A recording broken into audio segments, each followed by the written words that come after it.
Alléluia. Alléluia.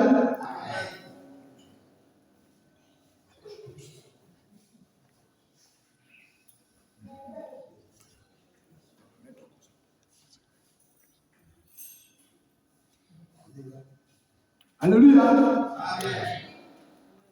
Ce matin, nous allons parler de notre thème du mercredi, à savoir les voies divines. Mais nous tenons à expliciter quelque chose de vraiment important, à savoir le pardon. Le pardon biblique. C'est quelque chose qui est mal compris, que les chrétiens ne connaissent pas. C'est de ça qu'on parle ce matin. Bon, pour mieux vivre sur la terre ici, et pour aussi gagner la félicité éternelle auprès de l'Éternel, bien aimé, nous avons besoin, la Bible dit dans le livre d'Hébreux, sans effusion de sang, il n'y a point de pardon. Ça veut dire que quand on dit sans effusion de sang, ça veut dire qu'il y a quelque chose, il y a un prix à payer quelque part. Bon, nous avons vu dans l'étude du mercredi 4 sous-thèmes, à savoir le sous-thème 11 intitulé la punition, comme voie divine de réparation du tort et du pardon. Et le sous-thème 12, le châtiment, comme voie divine. Le sous-thème 13, la correction, comme voie divine. Et le sous-thème 14, la sanction, comme voie divine. Bien aimé, il y a ces 4 mots, on ne veut pas en entendre parler. Surtout la sanction disciplinaire. Lorsque il y a sanction, il y en a même qui quittent l'église de paix. N'est-ce pas? Il n'aime pas la correction. Voilà, il n'aime pas la correction. Alors, il quitte l'église parce qu'il y a la sanction disciplinaire. Des fois même, c'est de façon indirecte. Quand son parent est sanctionné, il quitte l'église. C'est mal connaître la volonté de l'Éternel. Ce sont des concepts importants, donc on va vous les résumer. Je commence par la punition. La punition, bien aimé, ce mot-là, on le connaît très mal. Bon, c'est l'application qu'on fait à la maison. Aujourd'hui, là, je vais te punir.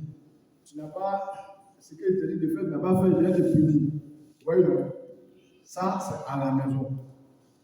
Mais, on réserve la punition pour les petites fautes à la maison.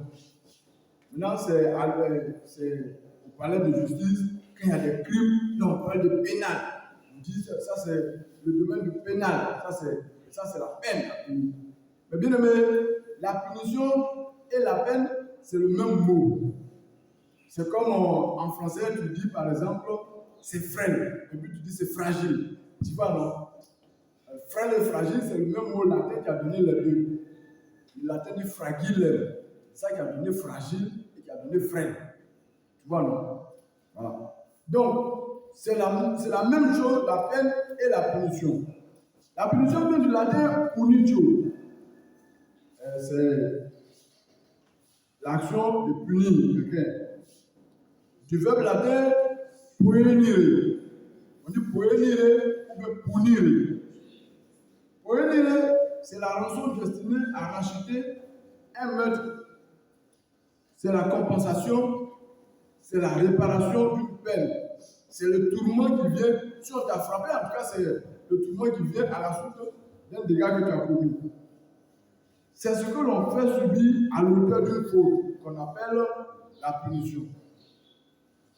C'est la conséquence pénible quand tu as posé quelque chose qui n'est pas bon, qu'on te fait subir, c'est ce qu'on appelle la punition. La punition et la peine sont la même chose. C'est la restitution, c'est la réparation de dommages et intérêts qu'on appelle la punition. Dans la Bible, dans le livre de Nombre 14, verset 19 à 21, 31 à 34, et je cite, pardonne l'iniquité de ce peuple, selon la grandeur de ta miséricorde, comme tu as pardonné ce peuple depuis l'Égypte jusqu'ici. Et l'Éternel dit, je pardonne. Vous voyez, non, généralement, mais je t'ai demandé pardon, non, mais tu veux quoi encore? On ne connaît pas ce qu'on appelle le pardon. Voilà comment le Seigneur conçoit le pardon. Tu vas à l'église, non? Voilà comment le Seigneur conçoit. Le Seigneur dit, je pardonne comme tu l'as demandé. Mais comment? Tu as pardonné, mais c'est quoi encore le mais? C'est ça. Le corps de Christ ne connaît pas ce qu'on appelle le pardon. Parce que s'ils ne connaissent pas le mais de l'Éternel, c'est l'Éternel, hein? Voilà, le Dieu du pardon lui-même. Il dit, j'ai pardonné, mais, je suis vivant. Ces enfants, vos enfants, paraîtront 40 années, non, perdront 40 années dans le désert et porteront la peine de vos infidélités jusqu'à ce que vos cadavres soient tombés dans le désert. Même que vous ayez de même que vous ayez mis 40 jours à explorer le pays, vous porterez la peine de vos iniquités 40 années, une année pour chaque jour. Amen. Amen. Amen. Amen. C'est quoi la punition? Il a la même racine que la peine. C'est le même mot, la punition, la peine. Que ce soit les fautes vulgaires, que ce soit un crime, c'est le même mot. Amen. La punition, c'est quoi? Je prends l'exemple, un monsieur qui a une jeune entreprise d'informatique, il y a des ordinateurs. Et les ordinateurs, il y a 10 ordinateurs. Et des enfants sont venus, 10 enfants sont venus, sont entrés, ils ont cassé tout, cassé l'entreprise. Le monsieur appelle la police, on maîtrise les enfants, on appelle les parents arrivent. Les parents viennent voir le monsieur le chef d'entreprise. Ah, vraiment, merci. Et bon, qu'est-ce qu'on fait? Vraiment, pardon. Le monsieur dit, oui, effectivement, je vous ai accordé le pardon. Regardez vos enfants, même les cheveux, on n'a pas touché. Pardon. D'accord, j'ai compris. Bon, monsieur le chef d'entreprise, on peut aller avec nos enfants. Tu vas aller avec tes enfants comment? Tu as vu les ordinateurs, 10 ordinateurs. L'entreprise a mis 10 millions dans ça. Vous êtes 10 parents, vous êtes venus. Vous avez demandé pardon, non? Il a accepté le pardon. Mais, le maire a dit quoi? La réparation des dommages et intérêts. Vous êtes 10 parents. Ah, je vais aller chercher 1 million. Moi, un parent, je viens, je paye pour moi, je prends mon enfant pour partir. C'est ça qu'on appelle la peine. Si tu ne connais pas la peine, c'est que tu ne connais pas ce qu'on appelle le pardon. Amen. Amen. Amen. Il y a la réparation des dommages et intérêts. Il y a aussi ce qu'on appelle la restitution. La restitution, si une église, comme je le disais dans le de Dieu, une église qui ne prêche pas le dépouillement, ce n'est pas une bonne église. Une église qui ne prêche pas la restitution, ce n'est pas une bonne église aussi. Parce que quelque chose ne t'appartient pas, il faut restituer. Une sœur chrétienne qui travaillait dans un des grands hôpitaux de la place dont je peux taire le nom, elle est infirmière ou sage-femme. Chaque jour, elle rentrait à la maison avec un paquet de papier de coton hydrophile. Chaque jour, elle rentrait à la maison. Et finalement, du plancher jusqu'au plafond, une chambre est pleine de coton hydrophile. Et la trompette de Seigneur sonne dans un songe. Et les seins ont commencé à être enlevés pour partir en l'air. La soeur aussi a commencé à expérimenter cette merveille. Elle a commencé à être enlevée jusqu'à quand elle arrive dans le nuage, il y a quelque chose qui tient son pied. Et elle regarde son pied, qui l'attire pour venir. Le coton hydrophile qu'elle volait dans l'hôpital a constitué un long fil comme ça pour attraper son pied, pour la tirer, pour la faire descendre. Elle a pleuré toute la nuit, elle s'est levée le matin, elle allait voir le pasteur. Pasteur, le pasteur lui a dit, bon, on va prier. Le pasteur l'a exhorté. Mais la solution, c'est la restitution. Va voir le directeur de l'hôpital, va confesser le péché et va restituer. Elle a pris un gros camion comme déménagement. Elle a pris ce qu'on appelle les cotons hydrophile là, rempli ça pour aller restituer à l'hôpital pour avoir la paix. C'est ça qu'on appelle la punition, la peine. Si tu ne connais pas ça, c'est que tu n'es pas de Christ encore. Tu ne connais pas encore la Bible. Bon, deuxième sous-thème qui suit, c'est le sous-thème 12, le châtiment. Vous voyez, quand les chrétiens connaissent ce qu'on appelle la chasteté, c'est quoi la chasteté? Est-ce que tu connais la chasteté? Lève la main. Vivre dans la chasteté. Vivre dans la chasteté, c'est quoi? C'est ne pas faire les bêtises avec son corps, tenir son corps dans l'intégrité, dans l'honnêteté. Voilà, c'est ça, vivre la chasteté. Hein? Ne pas, pendant que tu n'es pas encore marié, ne pas faire mauvais usage de son corps, vivre dans la chasteté. Amen. Amen. La chasteté, elle est bonne, non? Elle est bonne, non? N'est-ce pas? Mais les chrétiens refusent le châtiment. Ils n'aiment pas le châtiment. Ils ne savent pas que c'est le même mot. Le châtiment et la chasteté, c'est le même mot. Le châtiment vient du verbe latin castigare. Ça veut dire contenir, maintenir, réprimer. C'est l'adjectif castus. C'est castus là qui a donné en français ce que tu appelles chaste. Il faut vivre chaste. Quand tu entends chaste, c'est le latin dit castus. Ok. Castus est appelé castus, celui qui se contient, qui s'abstient de faire les bêtises, quelqu'un qui est chaste. Maintenant, le latin dit castitas, c'est la pureté de l'âme, la pureté des mœurs, la chasteté, qui est recommandée par la Bible. Donc, le châtiment, c'est quoi? C'est le fait de contenir quelqu'un qui ne se contient pas, de le contenir. Vous voyez les carrés qui sont là, quelqu'un qui ne reste pas tranquille, qui bouge trop, on le contient dedans. C'est ça qu'on appelle le châtier. C'est-à-dire le contenir dedans. David s'est levé. David voulait aller faire guerre. Et dans la Bible, vous allez voir, David consulta l'Éternel. La première fois, David s'est levé pour aller faire guerre. Il n'a pas consulté l'Éternel. Et il a fait le dénombrement. Il s'en va faire guerre. Et le Seigneur envoie son prophète. Ça là, c'est pas Nathan, mais garde. Il va dire à David, il s'en va faire quoi? Dis à David, voici 3 châtiments. Le cas choisi dedans, je vais le frapper.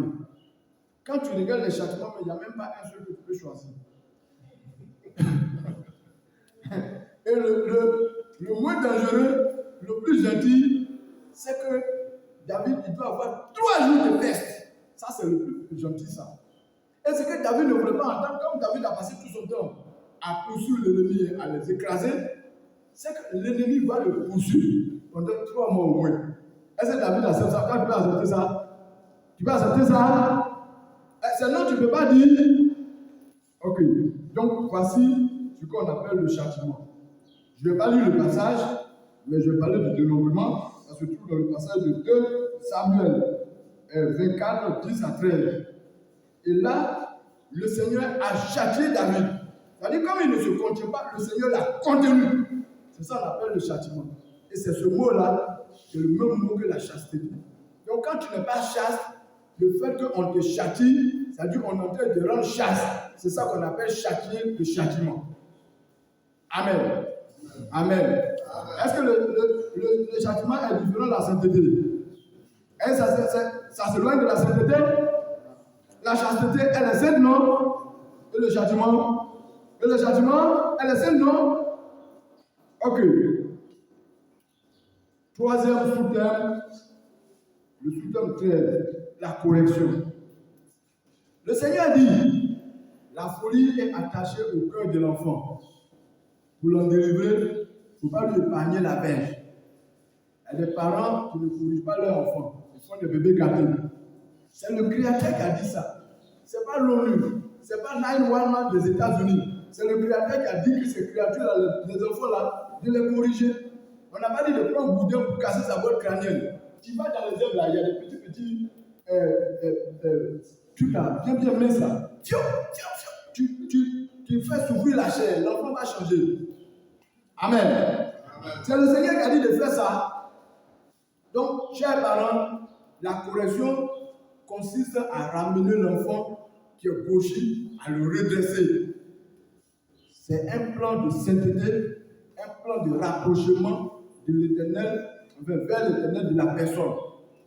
Amen. Amen. Donc, les passages sont Proverbe 22, 15, Proverbe 23, 13, 2 Timothée 3,16. Voilà. Quand vous allez lire, par exemple, dans Proverbe 23, 13, il est dit, n'épargne pas la correction à l'enfant, si tu le frappes de la verge, il ne mourra pas. Si tu vas prendre un petit bâton là pour le frapper, est-ce qu'il va mourir? On n'a pas dit boudin. Amen. Alléluia. Amen. Ok. Dernier. Le 4e sous-thème, le sous-thème 14, la sanction. Voilà ce que les gens n'aiment pas. Et c'est à cause de ça, souvent, on quitte l'église. Et on quitte l'église parce qu'on est saint, on ne s'en va saintement dans une église sainte quelque part, en fuyant la sanction. Alléluia. Bien aimé, la sanction et le mot saint, ils ont la même racine. Donc si tu te sépares de la sanction, est-ce que tu es saint? Alléluia. Si tu fuis la sanction et que tu quittes l'église, tu es en train d'aller sur la voie de la sainteté. Hein? C'est l'ignorance qui fait que le peuple de Dieu périt. La sanction. Ce mot latin vient du latin sanctio. C'est une sorte de punition, bien de peine, si tu veux. Du verbe latin sancire. Sancire, ça veut dire rendre saint, faire saint, consacrer, rendre inviolable un acte religieux. C'est l'adjectif latin sanctus. Voilà. Vous voyez, quand vous voyez le mot sacré et le mot saint, c'est 2 adjectifs qui viennent du latin, qui viennent de ce même mot. Sacré, ça vient de ce même mot. Le latin dit sacré. Saint, ça vient de ce même mot. Le latin dit sanctus. Et le mot sanctifié et le mot sanctionné, c'est le même mot, la même racine. Tu vois, non? Écoute bien, je vais t'expliquer, tu vas bien comprendre. C'est-à-dire, quand toi-même tu te sanctifies,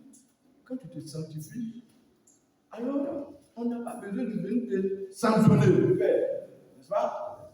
Donc, quand tu ne te sanctifies pas, que quelqu'un vient maintenant pour te sanctionner, il est en train de venir à te sanctionner, il est en train de te sanctifier. Amen. Amen. Quand on n'a jamais compris ça, dès qu'il y a sanction disciplinaire, allez, on est en train de quitter l'église. Ou bien même, si on ne t'a pas sanctionné, même si on a sanctionné ton parent, automatiquement, on commence à quitter l'église. Bien aimé, tu es l'ami du Seigneur, tu veux t'approcher du Seigneur, tu n'es pas saint. On est en train de te rendre saint, et maintenant, tu quittes l'église. Tu t'en vas quelque part. Donc, bien aimé, ça, ce sont 4 concepts importants. Si tu ne sais pas ce que ça veut dire, c'est que vraiment, ta sainteté là, vraiment, il faut revoir quoi. Voilà. Il faut revoir. J'ai le témoignage d'un féticheur. Un féticheur qui a été visité, un féticheur charlatan qui a été visité par un travailleur ivoirien. Il est rentré dans le bureau du monsieur, dans sa cabanette. Il faut faire mon travail. C'est quel travail tu veux que je fasse? Il dit non, c'est mon patron. Il m'a mis sous sanction disciplinaire. Il veut me faire renvoyer. Mais je suis venu pour tuer mon patron. Tuer votre patron? Il dit mais si vous ne l'avez pas tué, il va me faire renvoyer. Il m'a déjà fait mise à pied. Bon, qu'est-ce que tu as fait? Il dit non, je viens au boulot en retard. Amen. Amen. Amen. Tu viens au boulot en retard. Ça c'est 1. 2. Quand on me donne le travail, je fais ça mal, je ne fais pas ça bien. Mais mon patron m'a mis sous sanction disciplinaire, il m'a déjà fait mise à pied. Il est en train d'aller vers le processus, il va me faire renvoyer. Donc je suis venu vous voir pour vous tuer mon patron. Et ce charlatan féticheur, c'est mon oncle. Et mon oncle lui a dit, regarde, je vais fermer mes yeux. Quand je vais ouvrir, tu as quitté ma cabanette. Ça va tourner mal contre toi. C'est-à-dire le féticheur, le charlatan, a fait la morale à ce monsieur-là. Mais quand ton cœur est mauvais, c'est ton marabout qui doit te faire la morale. Il a dit, il faut quitter ma cabanette. Où tu me vois là? J'étais instituteur, j'enseignais. Et puis un jour, je suis tombé en transe comme ça, j'ai déchiré tout, j'ai cassé tout. Et puis on m'a lié pour aller dans mon village. Depuis ce jour que je fais ça. Toi, on te donne un travail à faire, tu ne fais pas le travail, tu viens en retard, et puis toi, tu fais me voir pour que je tue ton patron. Tu penses que nous, on est là comme ça pour tuer les gens? Hein? Sors de mon bureau! Sors de ma cabanette. Il a fait fâcher le marabout, le féticheur bien-aimé. Donc, quand tu vois le mot saint, quand tu vois sanctification, parce qu'on va revenir sur la sanctification. Quand tu vois sanctification, c'est quand toi-même tu te sanctifies, alors Dieu ne te sanctifie pas. Alors ton prochain, ton leader ne te sanctifie pas. Mais quand tu ne le fais pas, donc, si je prends la conclusion, si tu refuses par toi-même de prendre l'initiative de réparer tes dommages et faire tes restitutions, il faut faire les restitutions, de vivre chaste et réservé, et t'auto-corriger, t'auto-enseigner, et enfin de t'auto-sanctionner, ou bien te sanctifier, alors tes supérieurs hiérarchiques et Dieu ne vont pas te punir, ils ne vont pas te châtier, ils ne vont pas te corriger, ils ne vont pas te sanctionner. Amen. Amen. Voilà. Donc, quand l'apôtre Paul dit, je traite durement mon corps, afin que, après avoir annoncé la bonne nouvelle aux autres, moi-même je me sois rejeté. Quand l'apôtre Jean dit, je me sanctifie moi-même, tu comprends ça? Si quelqu'un se sanctifie, on a besoin de le sanctionner. Est-ce qu'on a besoin de le sanctionner? Est-ce qu'on a besoin de le sanctionner? Ainsi parle l'Éternel. Merci Seigneur. Voici le message très capital que vous avez raté le mercredi. Comme le Père l'a dit, si vous ratez les autres mercredis, c'est que vous ne voulez vraiment pas être l'ami du Seigneur Jésus-Christ. Amen. Merci Seigneur.